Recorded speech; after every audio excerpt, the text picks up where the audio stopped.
நடிகர் திலகம் சிவாஜி கணேசன் அவர்களின் வெற்றி திரைப்படங்களின் வரிசையில் தர்மம் எங்கே 1972 வெளிவந்த தமிழ் திரைப்படமாகும். படத்தின் முன்பாதியில் நள்ளிரவில் சர்வாதிகாரி நம்பியாரின் ஆட்களால் துரத்தப்பட்டு ஓடிவரும் சிவாஜி அவர்கள் பூட்டியிருக்கும் ஒவ்வொரு வீட்டு கதவாக தட்டி அடைக்கலம் கேட்டு கதற யாருமே கதவை திறக்க மறுக்க தாகத்தால் ஒரு வீட்டின் வாசலில் இருக்கும் மண்பானையை எடுத்து வாயில கவிழ்ப்பாரு. அதில் சொட்டு நீரும் இல்லாமல் காலியாக இருக்க சோர்வுடன் தன் வீட்டு கதவு கூட பூட்டியிருப்பது கண்டு கதவை போட்டு அடிப்பாரு. உள்ளே கதவை திறக்க விடாமல் அவருடைய அம்மாவையும் தங்கையையும் வீட்டுக்குள்ளே கையை கட்டி வாயை பொத்தி அமுக்கி வச்சிருப்பாங்க. அதற்குள் துரத்தி வரும் வீரர்கள் நெருங்கிவிட வேறு வழியின்றி காட்டுக்குள் ஓடி போவாரு. இந்த இடத்தில் திரைக்கதையும் சிவாஜி அவர்களின் நடிப்பும் நம்மை பதைக்க வைக்கும். நைட் எஃபெக்ட்ல சூப்பரான வண்ண ஒளிப்பதிவு கண்களை கொள்ளை கொள்ளும். சர்வாதிகாரி நம்பியார் தன்னை எதிர்ப்பவர்களின் பெயர்களை கேட்டு ஒரு ஏட்டில் குறித்து வைத்து அவங்கள பழி வாங்குவாரு. சிவாஜி அவர்கள் பதவிக்கு வந்ததும் தன்னை எதிர்க்கும் ஒருவனின் பெயர் கேட்டு முதலாக ஏட்டில் குறிக்க போகும் சமயம் பின்னணியில் இடியோசை போல நம்பியாரின் சிரிப்பொலி கேட்டு திகைத்து பின்வாங்குவது திருலோகச்சந்தரின் டைரக்ஷனை காட்டும் நல்ல இடம். 70களில் சிவாஜி அவர்கள் நெகட்டிவ் ரோலை தவிர்த்தாரு.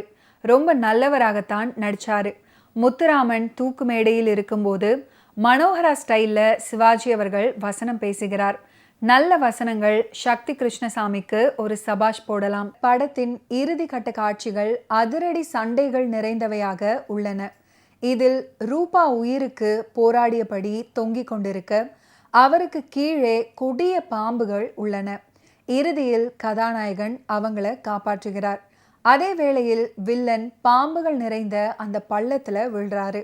ஜெயலலிதா அவர்கள் பங்கேற்ற ஒரு டூயட் பாடல்ல இடம்பெற்ற நடன காட்சி பெரும் வெற்றியை பெற்றது. தர்மம் எங்கே படத்துக்கு நடிகர் திலகத்தின் ரசிகர்கள் மத்தியில 1972 திருஷ்டி பொட்டு அப்படின்ற செல்ல பெயர் இருக்கு.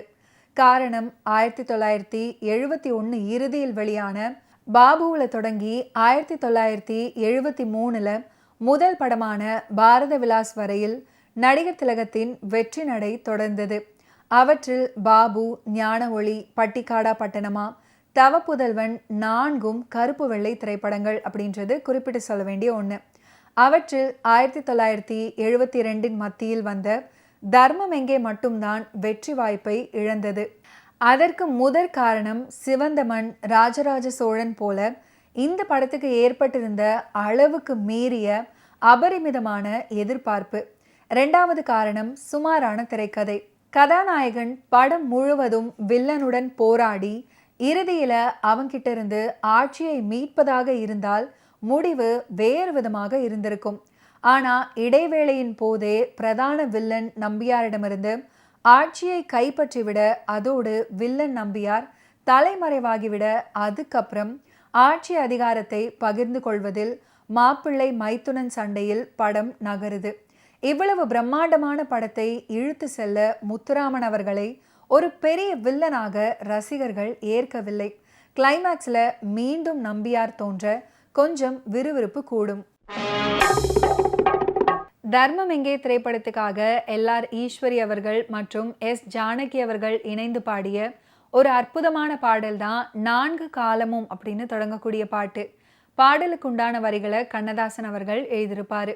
தலைமை பொறுப்பில் அமர்ந்த நாயகனை பாராட்டி ஜெயலலிதா அவர்களும் குழுவினரும் பாடி ஆட அதை சிம்மாசனத்தில் அமர்ந்து நாயகன் ரசிப்பதாக படமாக்கப்பட்டிருக்கும். அதில் 4 வித பருவங்களை பற்றி ஜெயலலிதா பாடும்போது அதற்கேற்ப பின்னணி காட்சிகளும் மாறும்.